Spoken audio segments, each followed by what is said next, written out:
Ermənistan ilə Azərbaycan arasında sazişə, əgər belə demək olarsa, saziş imzalanarsa, əlbəttə ki, belə olan halda bu əməkdaşlığın başlanmasından xəbər verə bilər. Düşünürəm ki, biz vaxtı itirməli deyilik.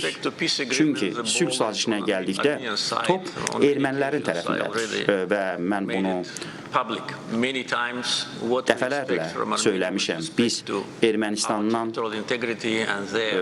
bizim ərazi bütövlüyümüzlə bağlı nəyi gözləyirik və onların konstitusiyasına bağlı nəyi gözləyirik. Bu məlumdur. Əgər bunlar edilərsə, sülh sazişi imzalana bilər və beləliklə Cənub Qafqazda artıq inteqrasiya edilmiş bölgə üçün heç bir maneə olmayacaqdır. Cənubi Qafqaz regionuna gəldikdə, üç ölkə bununla inkişaf edəcəkdir. Lakin realist danışsaq, biz bu demək deyil ki, Ermənistanla dərhal dost olacaq. Biz burada müəyyən bir iqtisadi inteqrasiya haqqında danışmaq tezdir. Lakin kiçik addımlarla başlayaraq etimadı qura bilərik. Bunun üçün biz hazırıq.